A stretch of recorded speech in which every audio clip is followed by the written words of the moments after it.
Le 23e festival du film de Haïfa a accueilli ce week-end Sophie Marceau, venue présenter son dernier film, non pas en tant qu'actrice, mais en tant que réalisatrice.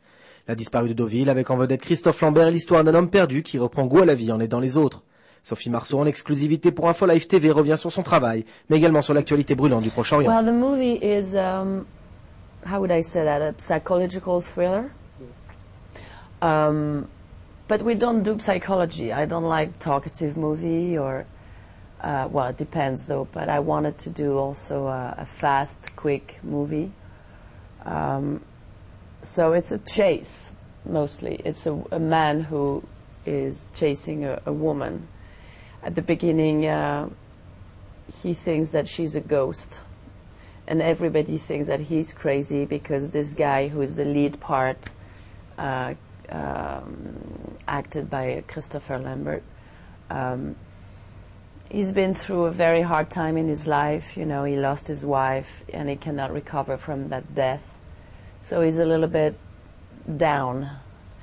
And when the movie starts, this guy has no life, no future, nothing.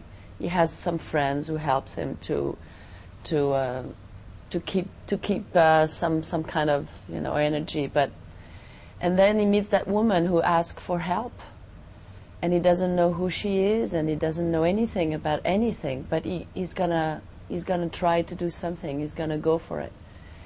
And at the end, he's gonna discover that there's a whole story behind that woman's life, and he's gonna get into another character's life who owns a hotel, a luxury hotel, a palace, just across the sea where he lives.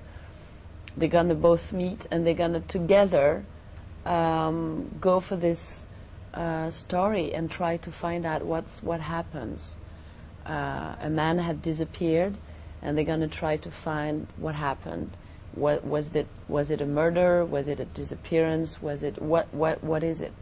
So there's like 2 or 3 stories mixing up, crossing each other. It's a thriller. It's a romantic story, love story. Also, people are looking for themselves, their identity, and they're looking for love. La disparue de Deauville, qui est sortie en salle en France en mai 2007, est son 3e film derrière la caméra, et Sophie Marceau nous explique le chemin parcouru entre l'art dramatique et la réalisation de longs métrages. Directing, I've never thought of being a director, but I've always been writing, for example. Since I was a kid, I've always been writing notes, diary, or, you know. And one day that writing had become a script. Because why? Because I read scripts every day, because I shoot movies, because I've been on sets how many times. Yes. And I think for me it's even more natural to direct. It's like as if I had chosen to direct movies. It's very different from me being an actress that I didn't choose really. When that happened to me almost 30 years ago, I was just looking for a job for my summer. And it happened that I became an actress, but it was not a will from me. I didn't go to school to become an actress. I didn't have posters on my bedroom admiring actors or whatsoever. I didn't go to cinema very often. I was completely not in this world at all. Sophie Marceau entretient des liens particuliers avec Israël. Rappelez-vous, elle incarnait Laura, la kibbutznikide, dans le film Pour Sacha d'Alexandre Arcadi, sur fond de guerre des 6 jours. Pour elle, Israël, c'est une histoire de sensibilité. Israel is a sensitive subject, and it's complicated, but also I've always felt very, yeah, how do you say, friendly and you know, I've always thought that the legitimacy of Israel is very important. And the more I come here, the more I think that. So that's one of the reasons why I accepted to do this movie. Even if I don't do politics, yes.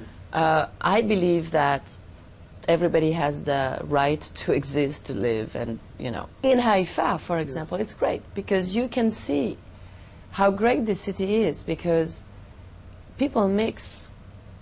People are together. There is no tension. There is a common life all together. And this is such a lesson for everybody in the world, for Israel itself, but for the whole world, you know. Or, Haïfa a été bombardée massivement par le Hezbollah l'été 2006 lors de la seconde guerre du Liban. Des centaines de roquettes Katyusha s'y sont abattues, provoquant la mort de dizaines de civils, une situation inconnue pour Sophie Marceau.